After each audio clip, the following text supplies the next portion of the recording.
Ladies and gentlemen, get ready to embark on a journey like no other. Welcome to the Glum Lot Podcast, your go-to destination for a unique blend of recovery and discovery. I'm Brett. And I'm Mark. And in this podcast, we will endeavor to create a safe and uplifting space for our guests and listeners to share their stories with sincerity and a touch of humor. Remember, we are not a Glum Lot. The Glum Lot Podcast is more than just a source of entertainment. It's a beacon of hope, proving that even in the darkest moments, recovery is possible. Every story we share carries the power to inspire positive change. So buckle up, get ready to listen, and join us in discovering the strength that lies within every individual's journey. This is the Glum Lot Podcast, where humor meets hope.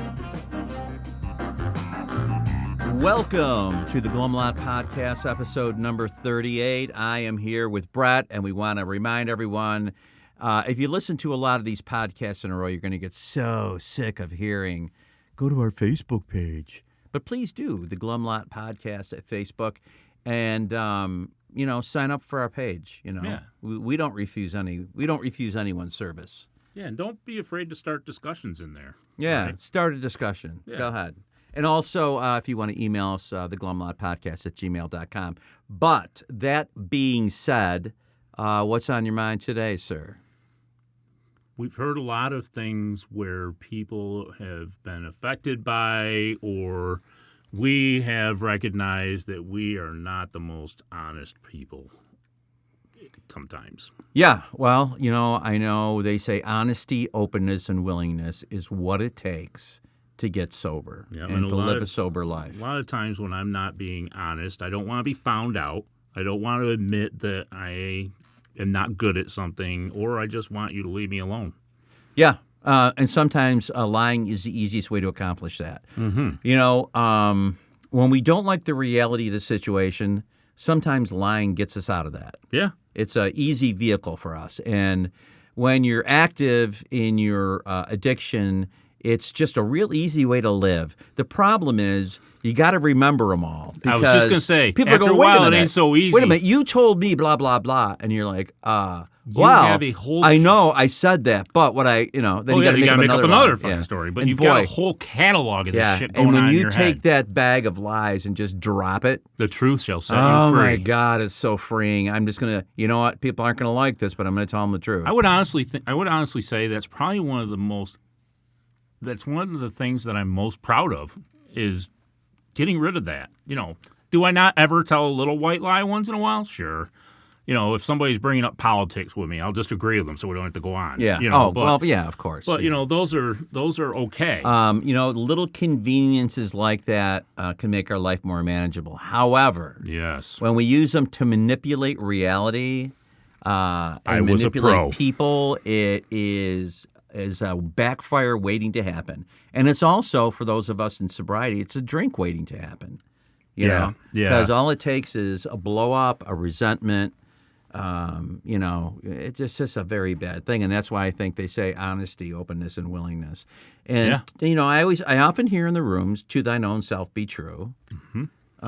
And that means, to own your own truth, And a lot of that is just not making this alternate reality that you think other people are going to buy. Right. Because you don't have to. No, you don't. Be your authentic self. Oh, yeah. And I found that out just by how people react to the truth. Yeah.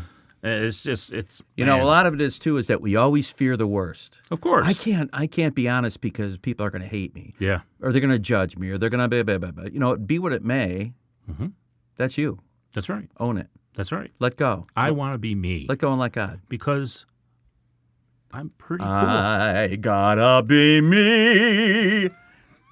Right? Oh, gosh. Anyways, we have a guest today. Did you know that? We do. Shit, yeah. Oh? Uh-huh, we do. This is a young lady who has got about, I believe, 5 years of sobriety. She's a great personality, a sweet person. Yeah. Really good in the rooms. And she's also married to one of my best friends. But she'll tell you about that. We'll dig into that one. Yeah, definitely. So. But no, you're right, though. As soon as I met her, I was like, she's pretty cool. Yeah, she's very cool. Very down to earth and Always Yeah, smiling, love which her. is rare for us types. So let's welcome Sarah. Sarah! Sarah, welcome to the Glum Lot Podcast. We're so glad to have you with us. And we'd like to start with your sobriety date. Thanks, Mark. I'm glad to be here. My sobriety date is November 5th, 2019. Nice. Okay.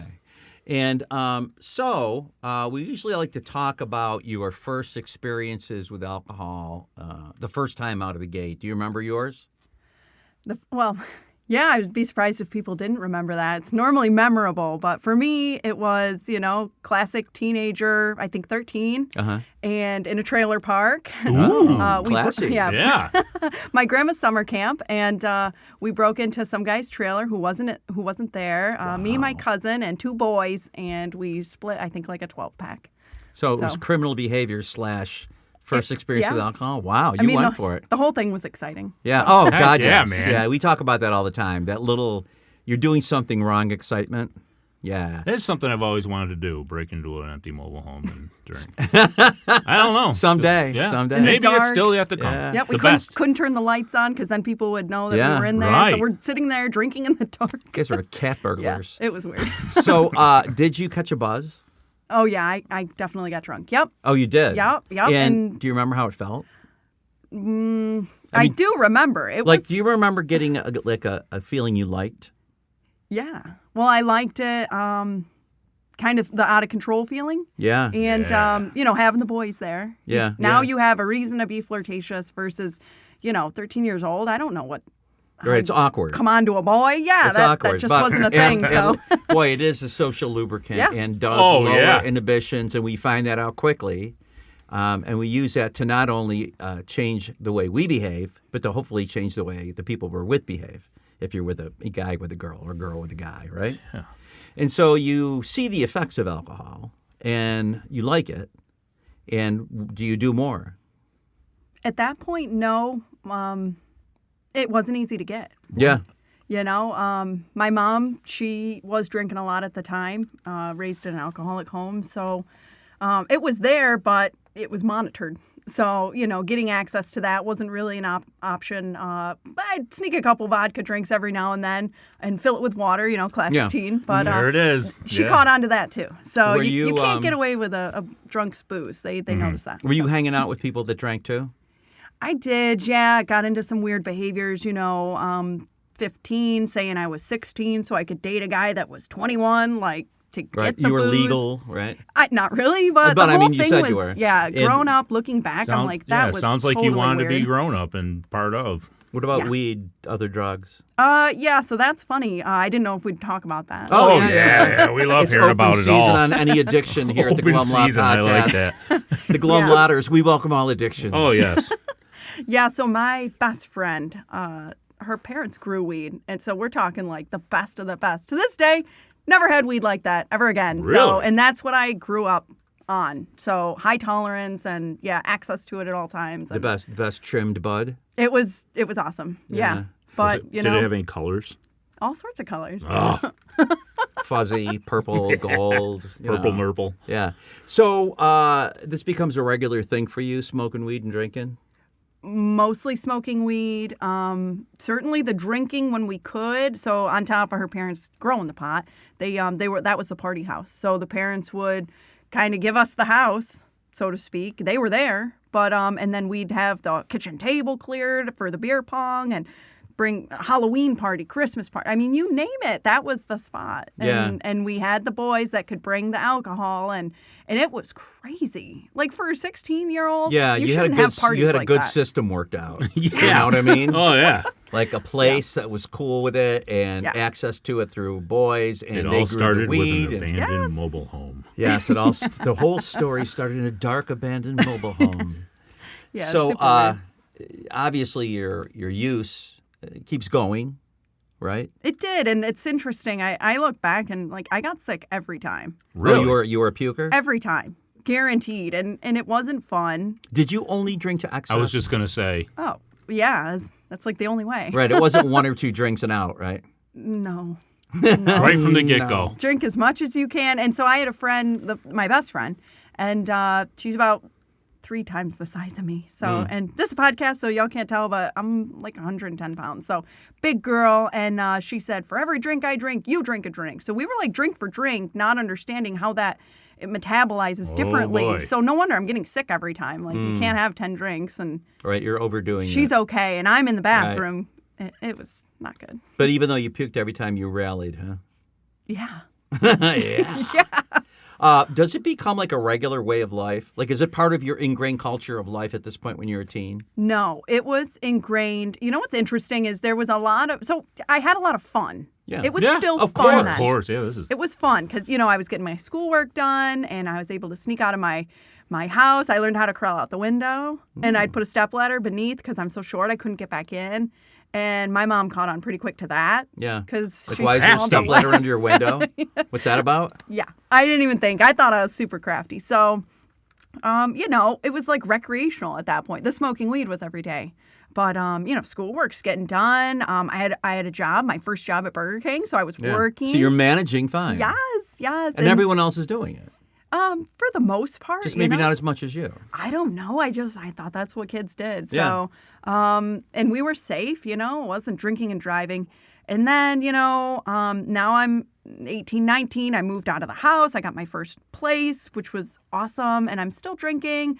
Things are getting weird at that point. Were friends starting to drop off or move on, or that was still you guys Now, were when tight? you say things We are were getting tight. weird, what do you mean? Things were getting weird with drinking to the point where it became a priority. Oh, And now I'm getting so sick that it's starting to affect my job. I worked on a farm at that point, so you had to be to the farm at 7 a.m. And I'm like, in a dairy farm cleaning out the mangers so the cows can eat, and I'm like leaning over, throwing up in a stall, and it was not pretty, and it was not good, but I still managed to just get the work done, but I felt like I was wasting away. God, I can't imagine working on a farm with that situation going Right, on. you're hungover. I mean, it's no joke. That's not just light work, right? You got a queasy stomach. Oh. You're working in cow shit to begin with. Well, you ever been behind a cow when it coughs? She has, I can tell. Yeah, it's legit, man. messy, you huh? better duck. So, is there a part of you in the back of your mind is saying this is not good? I guess I didn't know. Yeah. I didn't understand. I didn't even know what alcoholism was. No. With my mom being a functioning alcoholic, that's how I was raised. I saw it. Right. And I never went without. She was there for every school event. She was never missed a day of work. I mean, Was my she a mom was a maintenance beast. drinker? Drinks every day, but only 1 or 2 tall boys. Yeah, maintenance drink. Yeah, if Yeah. that's what you call it. Yeah, Sure. that's how my father was too. Yeah. Never missed a day of work. Never missed, he wasn't a Right. big part of my life because he was drinking, but Yeah. very seldom saw him face down drunk. It did bother me, though. I'll tell Yeah. you that. Did it? Yeah, it did. I saw it, and my mom, I could tell. So when I was a kid, I didn't know what being drunk was. It was just my mom. But then as I'm older and I'm getting drunk, now I know what drunk is. And now I'm seeing her drunk, and it irritated me terribly. And Were you always going out and doing this stuff just to get out of the house away? sometimes, and then sometimes, one time she didn't show up to pick me up from a New York City trip. Oh, no. So for school. So, we're getting back on the bus at 1 o'clock, 2 o'clock in the morning. All the teachers say goodbye to the kids, and the teachers can't leave until all the kids are gone. And my And there mom's you not were. there. Yeah. And it was super embarrassing. And when I got home, she was there, passed out. And so I retaliated by my friend and I had the UV blue. We went upstairs and got drunk. And I'm like, wait a second. Yeah. Tell me get how that vodka. makes sense. I'm going to get UV back. blue. Yeah, it's a type of Yeah, cheap. vodka. Yeah, okay. I'm just flavored. trying to, It's gross. I learn a lot on here, and I just want to make sure I So understood. she got drunk and didn't pick you up, so you got her back by getting drunk. Yes. I'll and, show and her. I did a lot of that. I Yeah. did a lot of retaliate drinking, especially in relationships. And it just was weird. It didn't make much sense. And I wasn't making the connection. And I went on kind of in that weird, confused, drinking and excess and not making the connection that it's not working for the job. It's not working in my relationships. It's not working with my family. Right, so the unmanageability is creeping in, It but you're is. not putting 2 and 2 together No, with it. definitely and not. at any point, did you say to yourself, okay, today I'm not going to drink?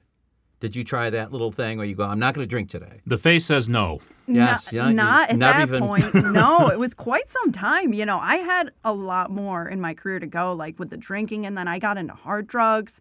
and a really, really crazy, chaotic relationship that was like abusive, and like that's when things really spiraled out of control. This was in your mid-20s? Yeah, at this point, yeah. Now I'd already gone through a couple relationships where alcohol came first, and it was just awful. But so like yours and your mom's. Yeah, failed relationships, and then eventually I got with that abusive one. It was like, I'd have been 24. Mm-hmm. So, because I quit when I was 26. So, 24 years old, and I'm drinking and using heroin and cocaine, shooting cocaine. I mean, things got really crazy. I was going to say, we progressed quickly. And I didn't understand when I got with him, we did a couple pills together, and I was like, oh, he's a bad boy. I didn't realize how bad a boy he was. Like, he was sniffing. I'd never been around heroin. I didn't know Right, but what it was. He introduced you to that? Yes, and he's doing it, and he's not. Everyone says you do heroin, you'll die, or you'll become a junkie and be homeless. And So what was the thing in your head that said, yes, let's try this? why not? Okay. I don't know. I'm just curious, I'd done, yeah. I'd mushrooms and acid, and I'd never done cocaine. I always thought it was scary. It's supposed to be scary, right? Because it's a hard drug. It even has a different name. So, I stuck with weed and alcohol and mushroom psychedelics, right? They're natural. Yes. So that hard stuff, leave that alone. I don't want to die, But it was weird when I got with him. But in the right time and place, it's presented to you, and you're like, all right. Yeah, why not? He's So- doing it. And eventually, then it became out of spite. Well, if you're going to go, because then now I'm trying to control him because he's using it. He's lying to me about it. Doesn't work. I work. He's spending all my money to support the habit. And it was just crazy. It's also really a way to crazy. get attention. I used to do that with my a couple things. If I noticed somebody was specifically friends, right, and I knew they weren't paying enough attention to me, like they would get drunk and leave, so then I'd have to go way overboard just so they would, it was a... Yeah. And if you're in a relationship with another addictive personality, it really develops quickly and snowballs quite quickly. So did your use just start increasing as time went on with this guy? Well, this is what's interesting. And maybe there's some sort of connection here that I didn't even make until now, right now, talking to you guys. Awesome. So when I was with him for almost 2 years, I didn't drink. It was just drugs. It was drugs and it was pot. He didn't like drinking. He's like, oh, you're a messy drunk. I don't want to be around that. Yeah. And I was like, okay, but I'll tell you, every time we fought, he'd go off and get high and wouldn't come back for days. I'd go right to the bar. So it was always there. Mm-hmm. It was on. There's that retaliation drinking again. And, there's... So what happens with this relationship? Thankfully, I got away from it. Did something come to a head where you're like, I got to get out of this thing? It's too crazy. Can only get pushed around for so long. Yeah, and there was plenty of times when I was like, I'm going to die. Like, this guy's going to throw me down, or I'm going to hit my head, and I'm going to die. And I'm the only child, and I couldn't do it anymore. So, was anybody helping you realize that at this point, or no? Well, everyone was probably telling me, but I isolated at this point because I'm ashamed for my friends, don't want to be around me, a junkie, and I'm ashamed with my mom who is asking me, I make good money, and where's all your money, Sarah? Sure. Well, why can't you pay your bills, Sarah? Why is your car broken down, Sarah? And I'm like, So you're hiding that. oh, yeah. It's a lot to manage. It's pretty embarrassing, yeah. How did that relationship end? Did you just walk out the door one day? Okay, I'll tell you the truth. So there had been a couple times you go to rehab or we're done, and he'd go to rehab and he'd come back and it would be a flop. One time I drove him down to Binghamton, to Helio Health, Southern New York, and I dropped him off at rehab, and he said, maybe you should go to AA. You're a drunk. And I was like, well, He geez. said, maybe you should just walk in the fucking door of rehab. Yeah, Stop right. giving me advice. Yeah. Well, and the funny part is, Jack. I hadn't thought of it like that, but I guess a part of me, if I'm going to ask this of this guy, what am I doing? Okay. Made you see yourself a little bit. Yeah. And at this point, he's down there and I'm up here. We're about an hour apart. We didn't end up getting back together, and I cut contact. Oh, that was like the end of it. Yeah. Wow. Oh. But it was relatively civil, which is super weird. So did you, he probably learned about himself in rehab and thought, you know what? If I want to change when I get out of here, I got to get out of this relationship. That's probably part of it, and it would make sense that he would think that. But it was your break.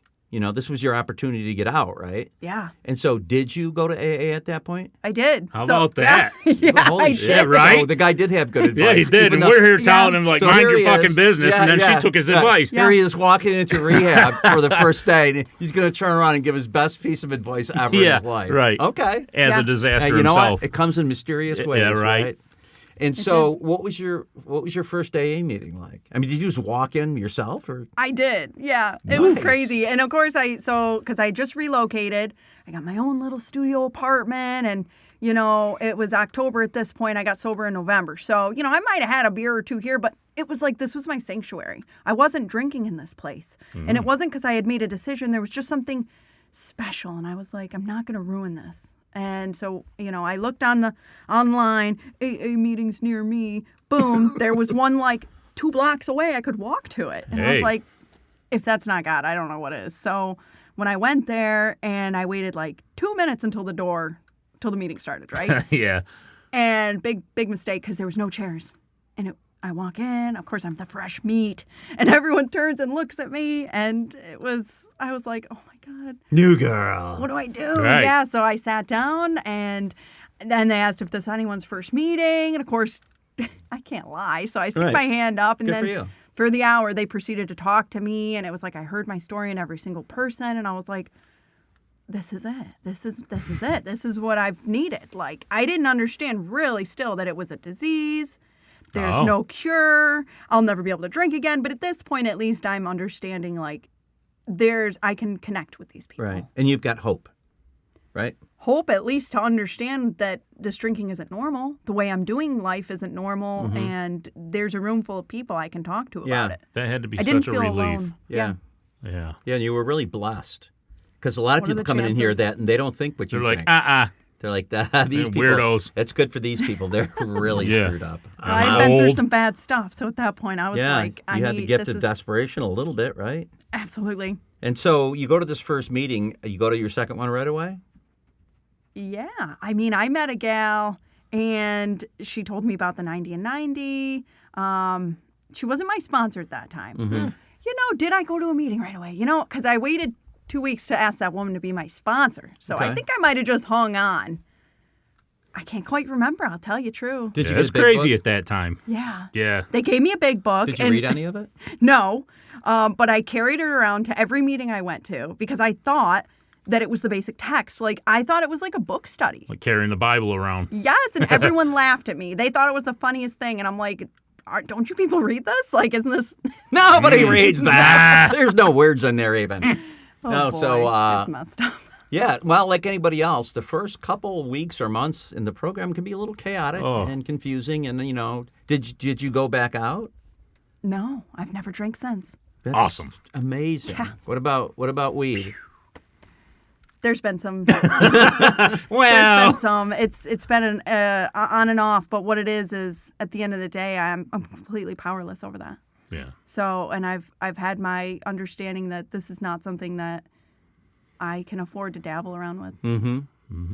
So a little delving into California sobriety, as they call it, or marijuana maintenance program. yeah, about 2 years into the program, without a drink or a drug in my system, and my buddy asked me to go to Vegas with him because he lived there.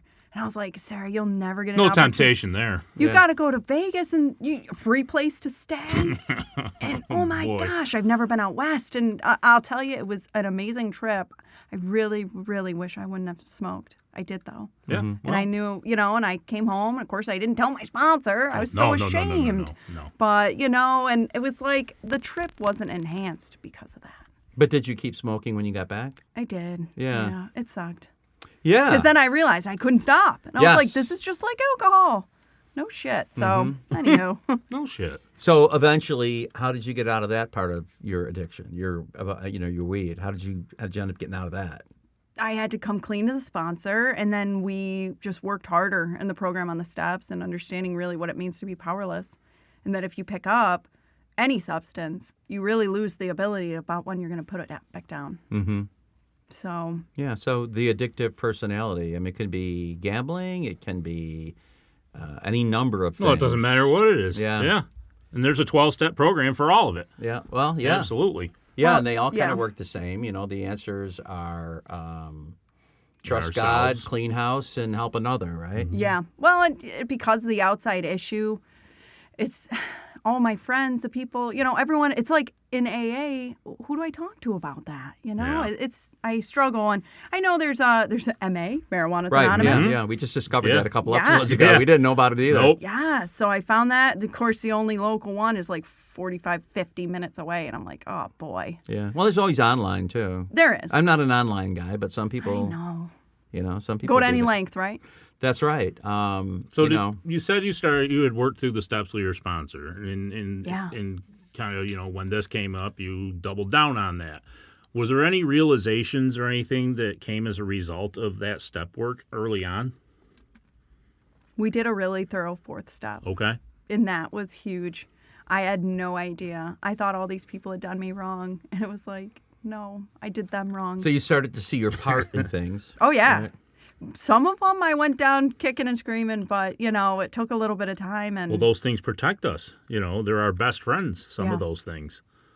Keep us safe, and, we use them all the time to avoid. So, yeah. yeah, so that was good. What about your experience with 6 and 7 when you try to make the changes and ditch the character defects? Yeah, we kind of glossed over that. She kind of told me, to redrop the rock, Yeah. There you right? go. And Yeah, I mean, read a book. Here, you want to do the steps? Read a book. And I'll tell you, I'm more of Yeah. a hands-on person. So Yeah. I get it. I did write a list, Mm-hmm. of the character defects. And then, honestly, the more time I've spent sober, the more I was able to understand what 6 and Sure. 7. And I heard a guy speak on it and how take that list and then you find all the opposites of Mm-hmm. those traits, the defects, find the positive, the opposite positive of it. And then so you pray to God to remove these, and you pray, God, please, Lord, give me these. Yeah, show me the path to be that way. Yes. Yeah. If nothing else, even if you, like you said, gloss over, at least your awareness is there so that when something happens in your life, you can look at it and say, here's an example of my character defect, the way I react to these things and what I do and how I react and all that stuff. Yeah. And you get to see that stuff, and then you get to see how bad it is for you, and that makes you want to make the change. But without any of that kind of work, you'll never change. People don't change. And, Right. it's been my experience, if people don't change, they will drink again. Or they'll do something. If nothing, they'll live a more miserable life because their life won't get any better. But like you say, when you first come in, you can't see that. No. You don't see your part in things. You just don't. No. Took and me a that's couple why, months just to get to not think about drinking. Yeah. Right, That was the right. main Yeah. concern Yeah, in the beginning. a lot of people come in and they have a hard enough time, like you say, just putting the drink down. Then they're faced with 2 and 3, and if they don't have a basis in any kind of spiritual life, that's a big ask for people, and it takes time. Well, especially in the rooms, we're kind of at fault on that because that's the first thing everybody starts talking about. You got to have a higher power. Do you have a higher power? All that stuff right away. And that gets a little overwhelming. Now, we've had some people in the podcast that kind of already had that coming in. Uh-huh. And it's kind of an advantage because, 2 and 3 come easy. We've had other people who have been devout atheists, and they find that they can use the group as a higher power to start. And then over time, they develop this personal relationship, more of a one-on-one thing with a higher power. So, it works different for everyone. And then 4 and 5 are very daunting for some people, Oof. And 6 and 7, sometimes they're glossed over. Sometimes people spend a year just doing that. And then there's the amends. And what do you do? And oh my God, I can't talk to this one. It says every step of the way, it's doing what is out of the ordinary for us. There's a lot of suffering so you can reach humility. Yeah, and there's a lot of change that needs to be done. And I think, thank God we don't have to do it all in one day or in one rehab. I'd like when people, I got a rehab after working the 12 steps. I'm like, really? Jesus Christ, 28 days? Damn. I was asleep. Yeah, I mean, I guess for a lot of people, it's more of I didn't do the steps. I was introduced to the 12 steps in rehab, but to actually go through them and practice them. So you had great success with a sponsor. I did. As a sponsor, you got a lot of it. Have you sponsored other people? One girl. How'd that go? It went well. She kept relapsing on pot. Yeah. So I was like, thank you, God, because God was showing me, it's a powerlessness. Here's someone in your life. You can help her. You can tell her all about your powerlessness and how you've struggled and what it means to you to, put your recovery first. And so that was good. But, I moved away. So she needed someone more one-on-one. Yeah, and if you say, I have a desire not to smoke pot, and you keep doing it, well, that's the powerlessness, And like Brett was saying, you can really apply that to pretty much anything in your life that is got power over you. What were some of your other experiences in sobriety when you reached certain points, certain aha moments? Like, did you go to any, like, sober events or anybody getting together and do stuff that made you realize this isn't so bad? Well, I kind of just was glued to the side of my sponsor for the first couple of years. Right. And where she went, I went. Barbecues and celebrations and, Christmas parties and all sorts of stuff. Yeah, I mean, I didn't know people had fun, but not anything like a real aha moment. It was when I moved away after a bad breakup and we weren't as connected anymore. But so I kind of had to branch out more. So that was interesting, having this my buddy with me all the time, and now I'm like free falling and trying to figure out like, oh my gosh, how do I make friends? And I'll do everything she taught me, which was go to the barbecues and talk to people. And see what they're earlier doing. It was easier to make friends because, we would, like Mark said, the social lubricant would help us do that. But now we've got to do it all by ourselves. Are you naturally, do you think, introverted? Yes. Yeah, so that's a big deal. Sit in the garden or just go in the woods. I like to hunt, so I like to fish. Anything that requires me to be far away from everything except nature. Yeah, so I imagine that is a little bit of a change. That's okay. People are great. It's just me wondering if they're going to like me or not, or more or less worrying whether they're going to like me or not. I still deal with Yeah, that. of course. I think everyone does, I mean, there are people go, I don't care if people fucking like me. I'm just doing what I'm doing. Bullshit. Oh, yeah. The problem is when we care too much and we try to change ourselves so they will like us instead of just being ourselves. Guilty of that. Well, everybody is, I think, but you learn that. Wait, how did this turn on me? Yeah, actually, Brett, me and Sarah. Was this an intervention? Me and Sarah are having you as a guest. Now, from what I understand, there came a point in your sobriety where you were attending music shows. And there was one band in particular you saw that had a lead singer that you really thought he was pretty good. Oh, boy. Yeah, he was pretty good. Yeah? Yep. Did you talk to him at all? At first, I did not. No. I had already gotten in trouble with a relationship in AA when my sponsor specifically told me not to get involved. The old 13th step, huh? I don't know. I was 6 months. I mean, they said... Shit, I got this. Don't worry about it. You can't stop love. Right. What I thought was love. So, anywho, yeah, I mean, so I was really hesitant. Gave him my number. We talked a little bit, but the reality was I really kept him, arm's length. For sure, I was scared. It was a really bad breakup that I had, and I was like, my sponsor said you really don't need to be getting involved. So, and what am I going to do? Am I going to listen to her, or am I going to do what I did before? Well, I was there when you gave him your number. Yeah. And it was one of our one of our Ponytail James shows, our sober band, and this super cute girl was out there in the audience with a baseball hat on. And our singer, Mike R., from episode 4 or 5? Yeah, Brett? somewhere around there. Look at the list. Said, there's a girl out there I think is really good looking. And I'm like, that girl right there? He goes, yeah. I go, yeah, she is. And so after that, he was She's beaming right now. After that, he was like, I got her number. I'm like, dude, what are you going to do? He goes, I think I'm going to ask her out when I leave here. And now they're married. Oh, my God. Yeah, right? Yeah. So she is Mrs. Mike R. Did you know this is how Mark and I met? Oh, my gosh. Yes, I asked him for his number while he was up there. He did. And now we're married. Yes. Well, we're not, not legally, but we're married in podcast. Correct, Yes, we are podcast Is that partners. Latin? And no. Yes, on the podcast. Oh my gosh. Yeah, we're a little nuts. Yeah. So, Do you want to know how that worked out? I do. Tell us the rest of the story. Well, so I didn't listen to my sponsor, and I started seeing him. And being a Christian, I said, look, I want to do it the right way, because the last relationship I didn't, and look how that ended up. And I said, look, I want to get married. You know, I want a family. I want to do it the way God's changed me in my life. And I really want to do this right. And he was okay with that. He How said, about sure. that? And Well, we got engaged like a week later. I will tell you something interesting from the way I saw the story. Was Mike had been talking for months about how he wanted to meet a girl and get married and have a family. And he goes, it's so hard to find someone that understands that's absolute me.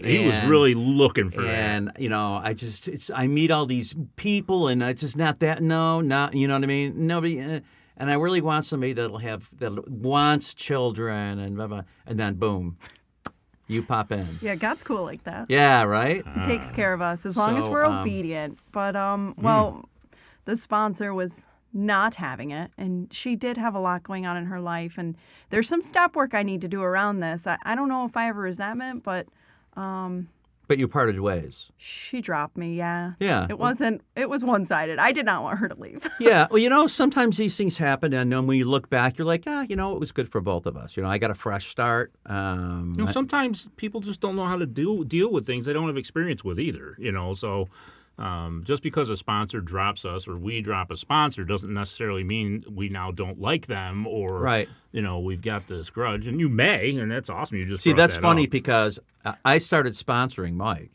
and Mike called me and said, I'm thinking about asking Sarah to marry me. What do you think? And I'm like, you know what?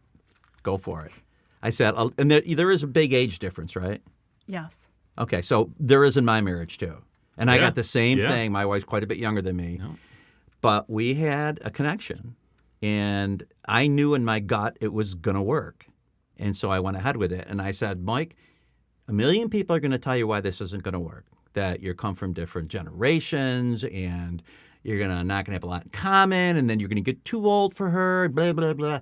And I went through the same thing, and it was all bullshit, you know, and I got to do what's right for me. And when I got together with my wife, there were a lot of people that told us, fuck you, I'm done with you, you know?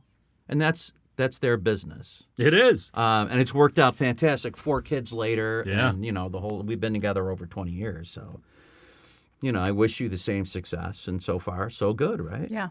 I mean- was, well, and to not take it personally after someone's been your, like, so to speak, ride or die. She was there for everything, right? My 4th, 5th stop. Yeah. Really spill my soul out to Sure. someone. We had a connection, and I believe we still do. I pray all the time when I see her. I'm like, please let me say the right thing. Just let me tell her how much I love her. Like, I don't want to come off, like, because I've been scared. Like, I don't want to face her. And I'm like, geez, I need the courage. I'm going to ask my higher power. Yeah. Give me the courage that I can see her and tell her how awesome she was. And thank you for helping me through my recovery. And we know getting how me to, that'll work out if you go that route, yes, right?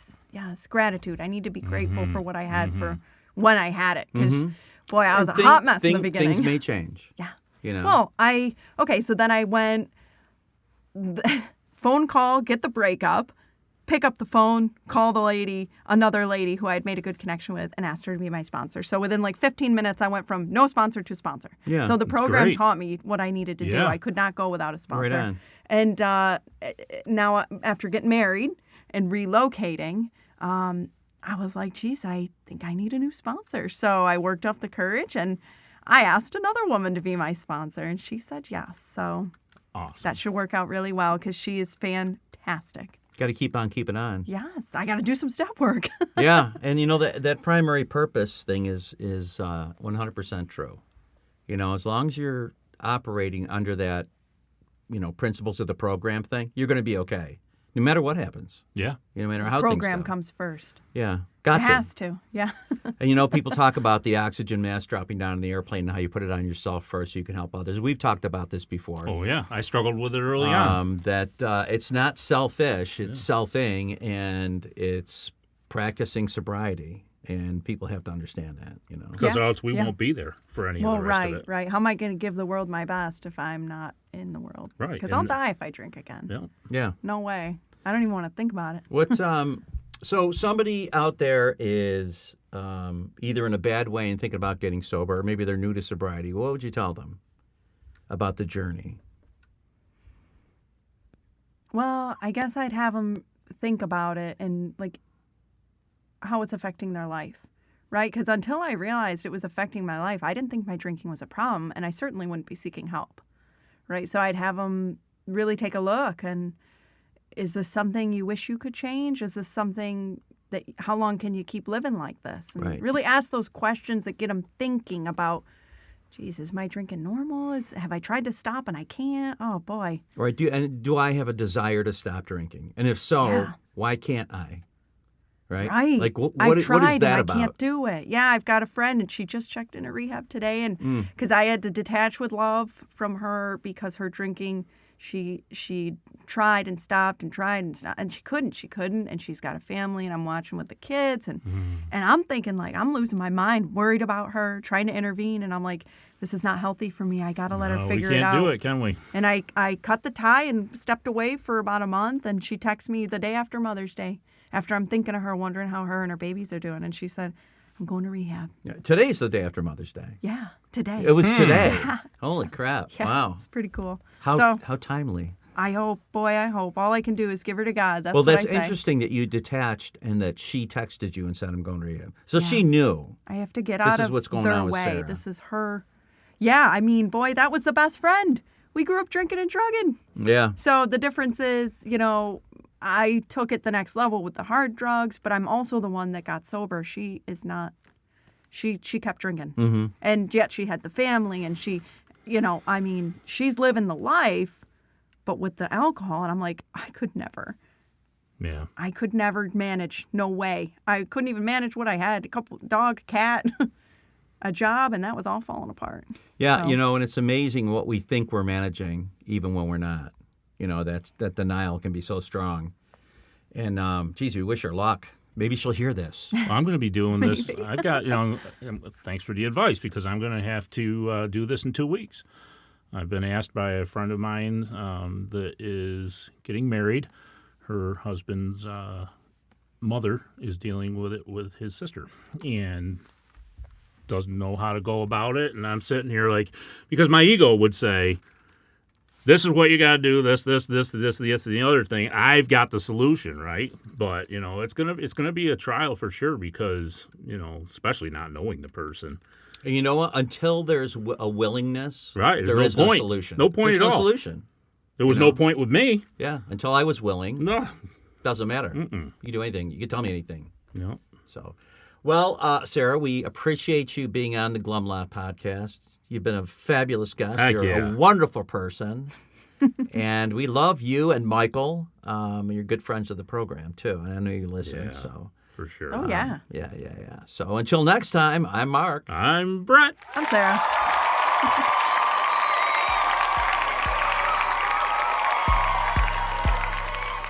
As we wrap up another episode of the Glum Lot Podcast, we want to extend our heartfelt gratitude to each and every one of you who tuned in today.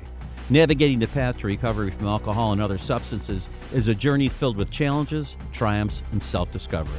Remember, we're not affiliated with Alcoholics Anonymous, but we're here to provide a safe space for open conversations about the complexities of recovery.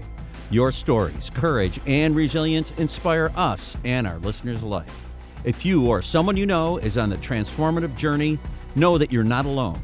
Join us next time as we continue to explore the diverse facets of recovery. Until then, stay strong, stay connected, and remember that each day is a step towards a brighter, sober tomorrow. Thank you for being part of the Glum Lot community.